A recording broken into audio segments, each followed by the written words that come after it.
disampaikan oleh Prof. Irwan tentang bahasa ASEAN.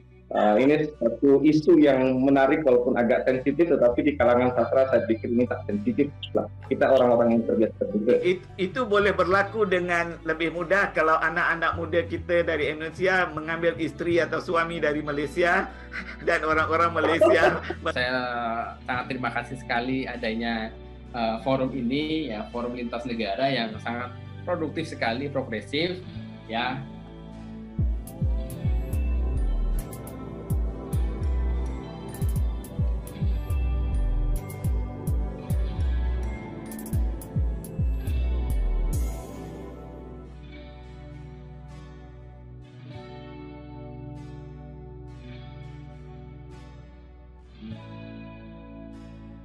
Kita akan memasuki momen yang ditunggu oleh kita semua, yakni membicarakan buku terbitan Jaksa Enterprise. Ada Profesor Dr. Irwan Abu Bakar, Prof. Ya, boleh. Tapi ada 3 orang yang akan berbicara tentang buku, ya. Rusli dari Singapura. Dari Singapura. Katanya ada masalah untuk masuk. Oh, ada masalah untuk masuk. Oke, Prof, kita tahan dulu, Prof. Kita mulai dari yang muda terlebih dahulu. Oke. Kita dengarkan penyair yang tampan dan pernah punya mantan yang sama dengan saya. Dari Jawa Tengah, Dimas Indiana Senja, penyair luar biasa, penulis luar biasa, dosen yang luar biasa, dan aktivis literasi, aktivis pondok, termasuk aktivis balap motor. Aku nggak ngerti sih balap motor seperti apa. Dimas. Baik, kita akan ngobrol, ya. Ini bukan bedah yang serius, ya. Kita ngobrol santai mengenai buku Kata Baku, kumpulan cerpen Jaksa yang pertama, ya. Saya takjub ada satu gerakan kultural yang menyatukan penulis-penulis dari ASEAN, ya, melalui Jaksa ini, cerpen-cerpen yang menarik, membahas hal-hal yang beragam dari masing-masing negara. Adapun ada beberapa catatan yang saya tulis, yang saya buat. Yang pertama, mungkin akan lebih lengkap bila masing-masing negara bisa mewakili misalkan masing-masing satu cerpen, supaya untuk merepresentasikan bagaimana kita begini, ya. Kita membaca Kata Baku, harapannya adalah kita membaca bagaimana para penulis itu menyampaikan kepekaan sosialnya terhadap lingkungan di sekeliling dia, ya. Karena bagaimanapun sebuah karya sastra, ya, tidak akan lahir dari kekosongan budaya, begitu kira-kira. Taati, ya. Artinya cerpen ini tidak mungkin dari bayang-bayang yang tidak jelas. Pasti ada unsur sosiokultural yang melekat. Contoh, cerpennya Mahroso Dolo dari Thailand, ya, Patani, ya, selatan Thailand. Dia menangkap satu fenomena bagaimana teror itu terjadi dan itu banyak dialami oleh warga sipil, misalkan. Itu menarik sekali ketika misalkan itu disampaikan melalui cerpen. Jadi kalau boleh saya meminjam istilahnya Seno Gumira Aji Dharma, bahwa menulis adalah salah satu cara untuk berbicara kepada orang lain. Dengan Mahroso Dolo menulis cerpen tentang negeri tanpa hati, kita bagi pembaca yang tidak pernah ke Patani misalkan, itu bisa membayangkan konflik batin atau konflik yang lain yang dialami oleh Mahroso Dolo sebagai seorang anggota masyarakat, sebagai penulis yang itu adalah bagian dari masyarakat. Nah, itu keunikan dari Kata Baku. Nah, harapan saya sebenarnya masing-masing itu menuliskan dari pengalaman-pengalaman yang semacam Mahroso Dolo itu, gitu loh. Nah, tetapi di buku ini ada beberapa yang menulis itu double. Misalkan Prof. Irwan itu double, ada Kata Baku dan Pinang. Ada juga Jabir Abdul Aziz yang nulis Aib dan Pesuk, ya. Kalau saya pikir lebih representasi itu cukup satu, masing-masing cerpen, ya masing-masing cerpenis dari penulis dari masing-masing negara itu menulis cukup satu, tetapi yang benar-benar merepresentasikan apa ya sesuatu yang menarik gitu loh.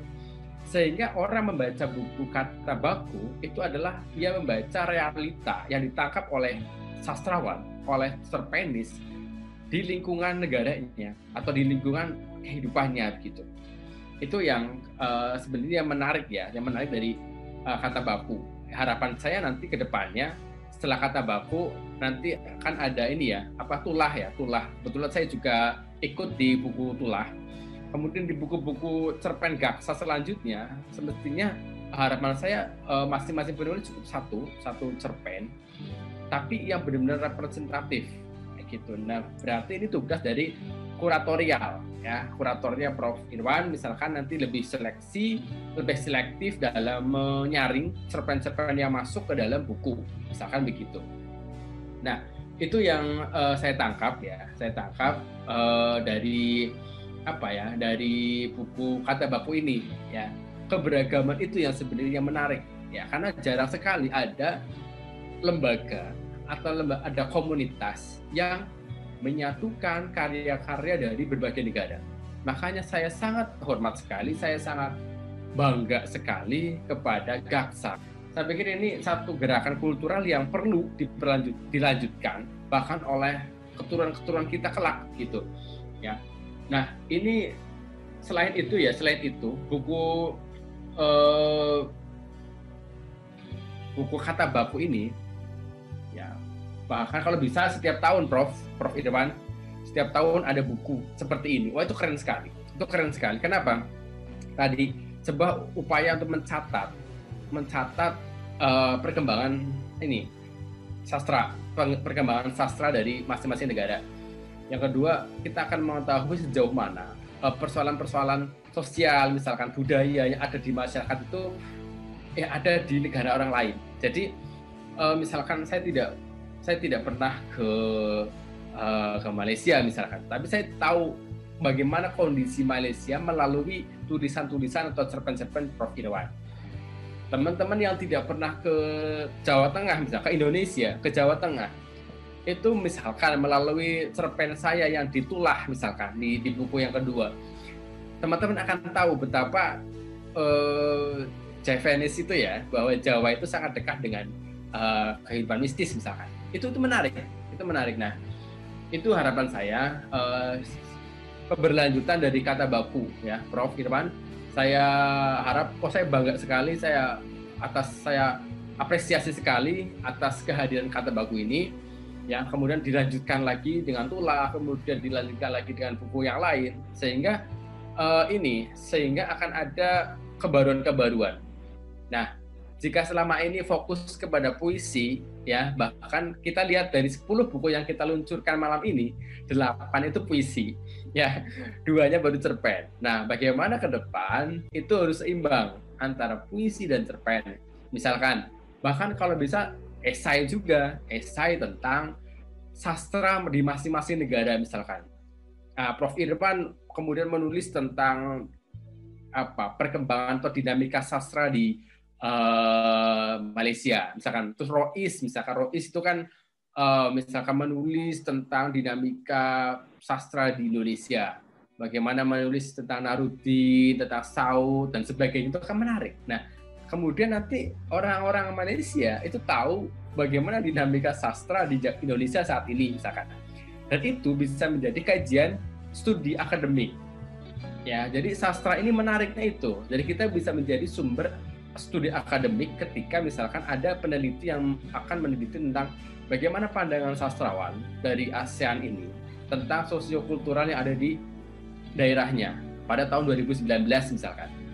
Pada tahun 2020, pada tahun 2021. Nah, itu nanti yang akan menjadi sumber penelitian adalah buku-buku Gaksa ini. Gitu. Itu menariknya di situ. Makanya Kata Baku ini yang masih ada 2 penulis ya. Ada satu penulis yang menulis 2 misalkan. Kedepannya kalau bisa satu penulis 1 aja, tapi itu yang paling representatif yang paling mewakili, yang paling kuat karakteristiknya gitu, sehingga bisa mewakili. Nah, sehingga yang lain untuk mengisi gitu, misalkan begitu. Itu aja Mas Rois Rinaldi ya, nggak usah bahas mantan di sini ya Mas Rois ya, karena kita bahas buku kan, bahaya kan nanti jadi tahu kan nanti mantan saya siapa. itu luar biasa pandangan Dimas Indiana Senja. Dari awal dia sudah mengatakan bagaimana buku terbitan Gaksa yang berkaitan ini adalah kata baku belum mewakili seluruh negara. Di hari depan Dimas berharap bahwa ya semua negara hadir dalam satu buku itu. Kemudian dia juga mengatakan bahwa karya sastra tidak datang dari kekosongan, dia diliputi oleh kebudayaannya. Bagaimana kemudian juga cerpen-cerpen di dalam kata baku menjadi inspirasi bagi Dimas untuk berpikir begini bahwa alangkah lebih baiknya kalau seluruh negara-negara perwakilan ASEAN yang ada dalam buku itu juga menghadirkan kebudayaannya dalam karya sastra, hingga ada pertukaran kebudayaan. Tidak hanya itu, dia pengen nanti ada antologi esai berkaitan dengan dinamika kesusastraan di masing-masing negara untuk bahan kajian keilmuan baik di lembaga pendidikan ataupun di komunitas-komunitas luar biasa. Kita langsung ke Prof. Irwan. Prof. Assalamualaikum warahmatullahi wabarakatuh. Saya ucapkan berbanyak-banyak terima kasih kepada saudara Dimas yang telah menguraikan buku ini. Barangkali saya lihat pada aspek lain, sebab apa yang disebut oleh saudara Dimas itu semuanya betul. Saudara itu apa Mas Dimas. Itu semuanya betul dan menarik. Bagi saya salah satu perkara yang paling menarik membaca buku ini, di samping melihat latar yang berbeza, penulis dari Indonesia, Brunei, Thailand, menulis latar masing-masing membuat kita tertarik. Tapi apa yang saya lebih tertarik ialah membaca bahasa yang ditulis oleh penulis dari negara-negara berlainan. Itu salah satu tujuan kami menghasilkan buku itu, bagaimana kami boleh mengintegrasikan bahasa yang dituturkan dan bahasa yang ditulis oleh penulis dari luar negara. Sekarang barangkali kalau kita banyakkan buku seperti kata baku ini yang ditulis oleh penulis dari 5 negara ASEAN, kita mungkin dapat mewujudkan satu bahasa yang kita namai bahasa ASEAN yang mungkin pemerintah-pemerintah sendiri tidak dapat melahirkan. Jadi kalau kita biasa baca buku Gaksa, nanti kita akan biasa dengan ekspresi orang Malaysia, ekspresi orang Indonesia dan sebagainya, sebab kami tak ubah kecuali satu atau dua perkataan yang lain sekali maknanya antara negara-negara. So itu saya rasa salah satu faedah yang sangat menarik. Dalam buku ini kita juga melihat budaya negara masing-masing diserlahkan melalui cerpen, tetapi di Indonesia dipanggil cerpen juga ya, cerita pendek. Ya, cerpen. Tetapi kalau saudara lihat cerpen yang pertama dan cerpen yang terakhir dalam buku ini suatu gambaran lain. Ya. Cerpen yang pertama, saudara Akarim menulis tentang seorang Melayu yang duduk di England, di United Kingdom, dan duduk di Amerika. Ini suatu pandangan yang luas. Ya. Bagaimana suatu keluarga Melayu boleh hidup, bergerak dalam gerakan Islam di negara yang begitu asing. Itu bagi saya suatu yang menarik. Kebetulan cerpen yang terakhir yang ditulis oleh Suzana Jumadil juga menceritakan latar yang berlainan, yaitu seorang ibu pergi ke Mekah dan anaknya hilang selama 10 tahun. Dan tiap-tiap tahun ibu itu akan ke Mekah untuk mencari anaknya. Ini menggambarkan bagaimana orang Asia boleh meneroka ke Amerika, boleh meneroka ke United Kingdom, boleh meneroka ke Timur Tengah, ke Saudi Arabia untuk melanjutkan kehidupan, untuk menyelesaikan masalah. Itu pun salah satu perkara yang saya rasa sangat menarik di dalam buku ini. Dan saya rasa cerita-ceritanya amat menarik.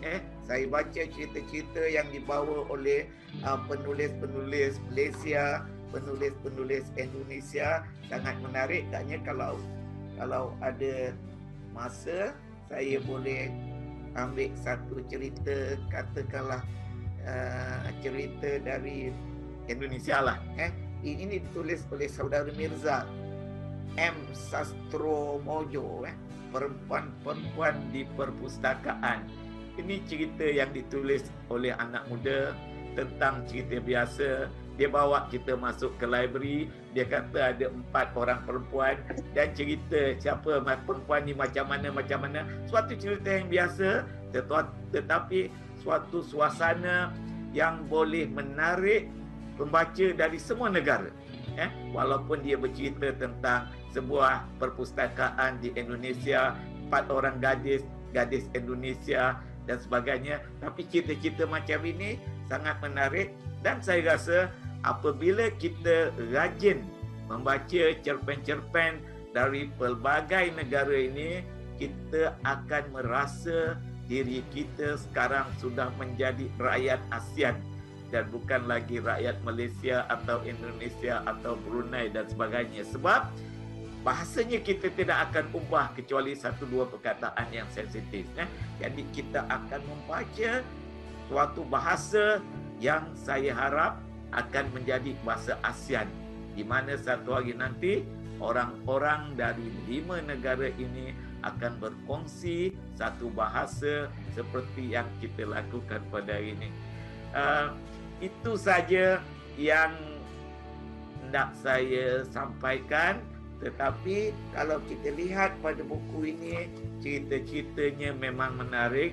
Sayangnya saya baru dapat mesej dari saudara Karim dan saudara Rosli, 2 orang penulis, seorang Malaysia, seorang Singapura.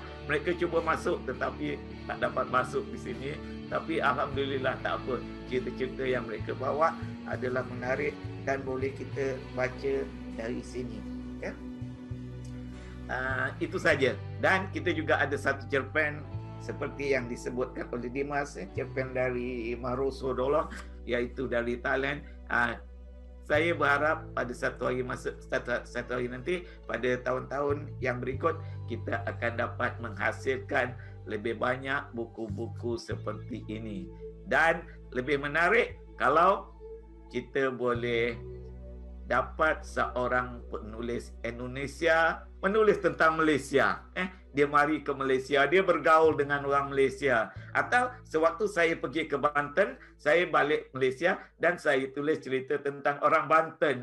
Apa baiknya, apa tak baiknya, apa yang saya suka, apa yang saya tak suka. Ini pun akan menimbulkan interaksi yang bagus. Jadi pada masa akan datang, barangkali orang-orang Indonesia datang ke Malaysia dan menulis cerpen dari kacamatanya, tetapi menceritakan tentang apa yang berlaku di Malaysia.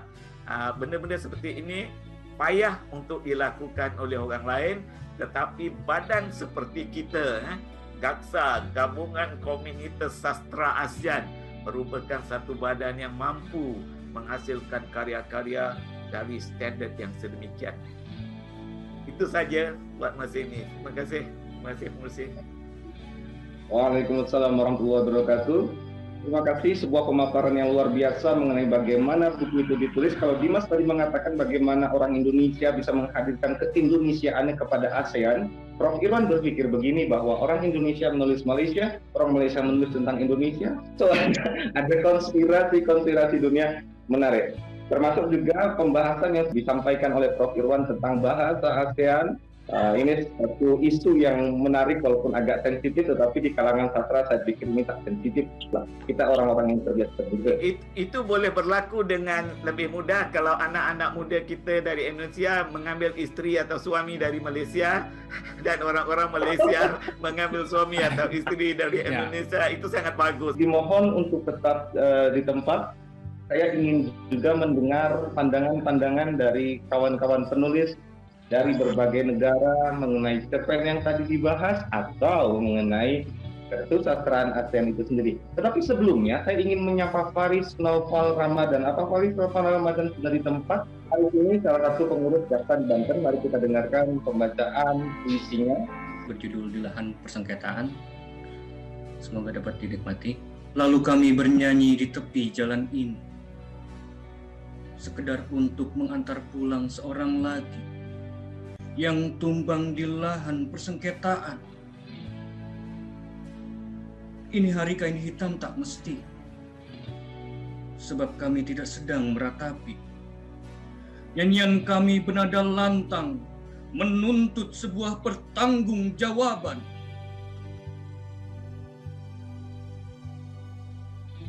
Kami menagih rasa malu pada seorang yang kemarin waktu datang dengan tangan berpangku.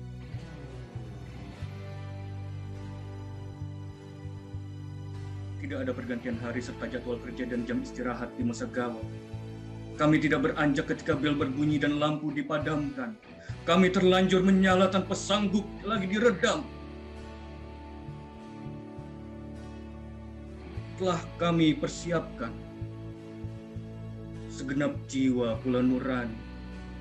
Jalan membentang di hadapan adalah suatu keniscayaan. Segala yang pernah dari kami direnggut, segera kami rebut kembali.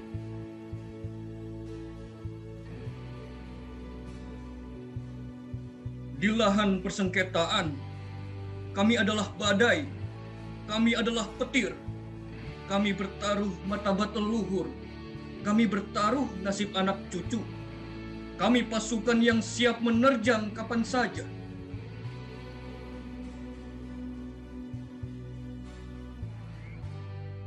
Kami berjajar di sepanjang jalan ini,